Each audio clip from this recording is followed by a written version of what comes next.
आज हेउछि अशोकाष्टमी। मयूरभंज जिला उदलाठारे 55तम सर्वपुरातन बासंती पूजा मंडपरे आज मां को अष्टमी पूजा अनुष्ठित होइछि। सकाळु सकाळु रीतिनीति अनुसार पूजार्चना परे भक्तों डाला पूजा आरंभ होइथिला एवं व्रती माने लंबा धाड़ी रे आसी पूजार्चना करने सहित संकल्प करथिले। बहुत बढ़िया श्रृंखलित व्यवस्था होती माने पूरा भक्तिमय परिवेश माँ को पूजा ये बहुत दिन तो होची बहुत शांति लगिला मन को आसिकी व्यवस्था भी बहुत सुंदर भाव आयोजन होती कौन असुविधा नहीं मन बहुत खुशी लगिला आसिकी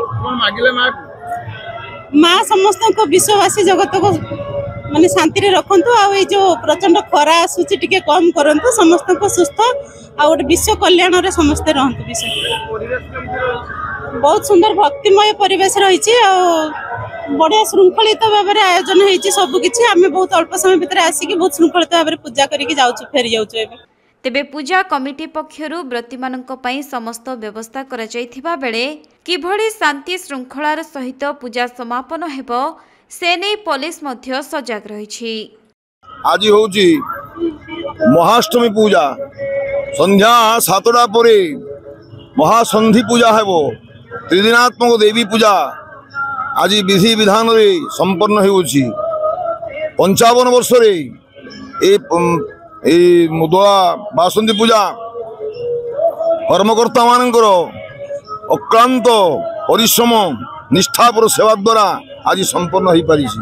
तेणु माँ अशेष कृपा अशेष करुणा हेतु ये पीठ रे ये भाव में निष्ठापर सहकारे आज माँ पूजा आराधना चली। सर्वरूपमयी देवी सर्वं देवीमयं जगत अतोहं विश्वरूपां त्वां नमामि परमेश्वरी। माँ होउचंदी सगल सगल जगतर अधीश्वरी सगल जगतर स्रष्टा से जहाँ चाहती ता ही हुए। मातृकृपा ही केवल मार बिना कृपारे किसी कर्म हुए ना।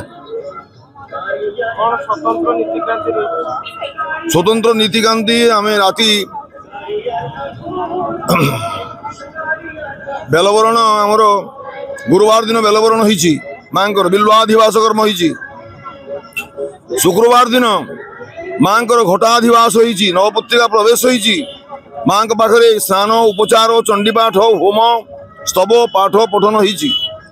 आज महाअष्टमी माँ महाअष्टमी विहित राति 3:30 4 ब्राह्मण माने आसी निष्ठापर सहकारे माँ स्नान उपचार चंडीपाठ स्तवादि पाठ पठन कर्म होम कर्म समापन परे व्रती मानकर पूजा निष्ठापर भाव में कर चलछि।